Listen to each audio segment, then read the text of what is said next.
Hey, this is Nate from Web 801, where we turn brochure websites into sales machines. In today's video, we're going to go over something that's very important and oftentimes overlooked with a business website, and that is email marketing. We're going to talk about a few things. First, why is email important? Does it still work? Do people actually use email as part of their marketing strategy? We're also going to go through a step-by-step guide on how to set up a process on your WordPress website to capture leads and put them into an email autoresponder. In this case, we're going to talk about Mailchimp.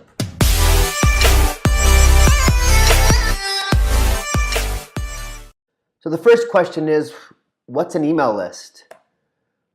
According to one source, an email list is a list of emails that businesses have gathered from visitors, either clients or potential clients, who'd like to receive information, updates, discounts, and other details about your business in a digital format that's sent to their email inbox. Why are email lists so important then? Email marketing is the best way to connect with your customers.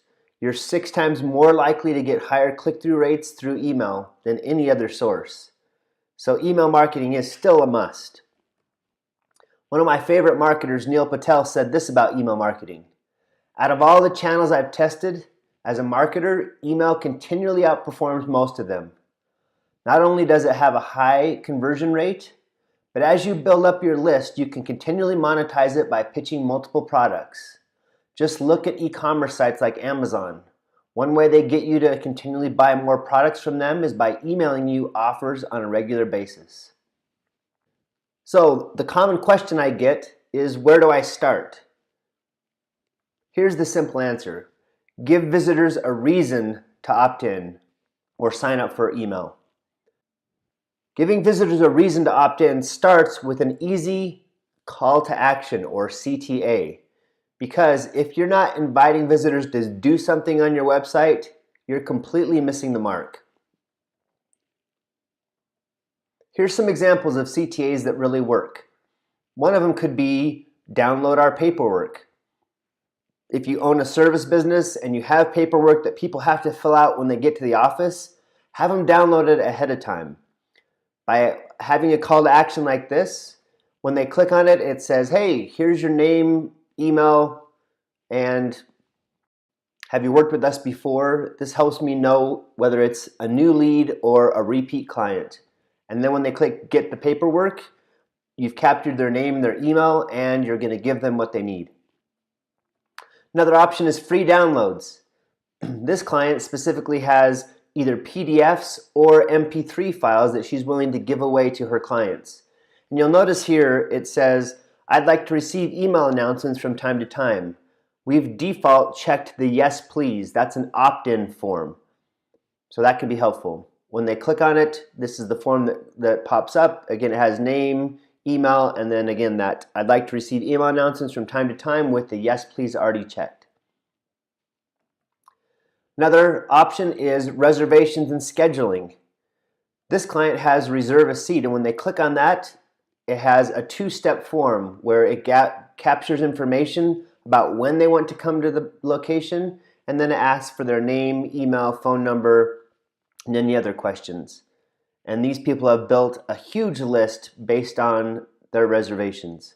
Next question is, how do I set up the process? It starts with Gravity Forms and Mailchimp for my clients. And now I'm going to show you a step-by-step process I've done with a client currently. All right, so we're on Web 801. We're going to go to Forms and then down to Add-ons, and I'll click on Add-ons. And then I'll get to the Gravity Forms add-ons. I'll scroll down and I'm looking for Mailchimp. There's the Mailchimp add-on. I'll click Install and then Activate Plugin. I'll then go back to Forms, and as you can see, I have a lot of forms here, so I'm going to click on Active. I'll find the form that I want to use. I'll go to Settings and then I'll click Mailchimp. When I click Mailchimp, I'll see this little message, go to the Mailchimp settings. So I click on that, and notice that I need a Mailchimp API key. So then I'm going to go to Mailchimp and go to the drop down to Account.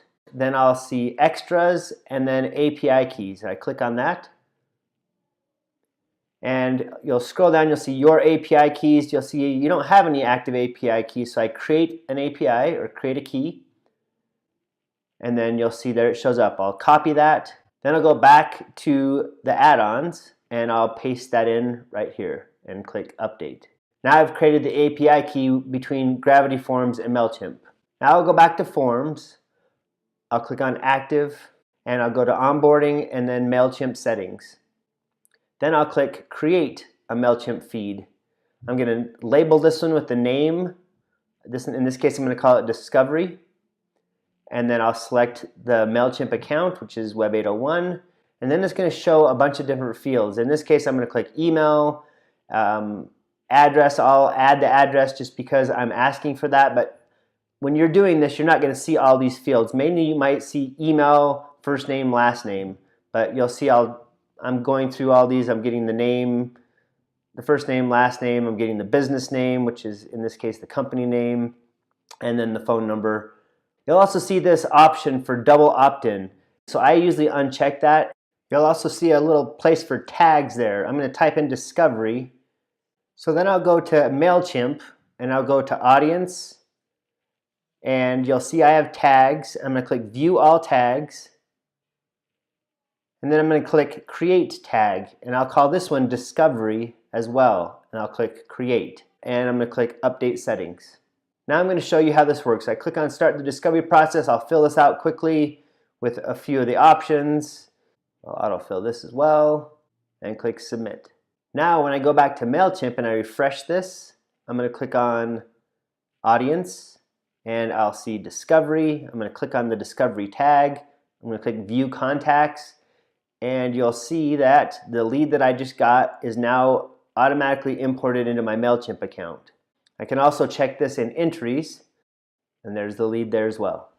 So the question now is, what do I do with these leads as they come in? How do I email them out?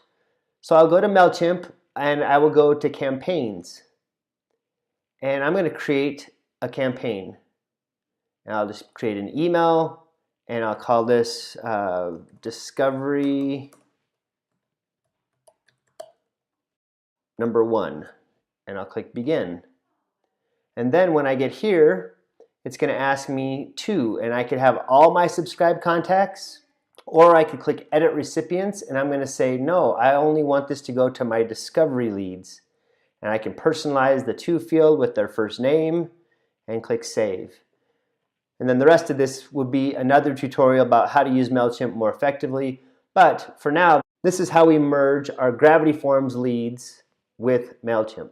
Thanks for watching the video today. I hope you liked it. If you did like it, give it a thumbs up. And subscribe to my channel up above.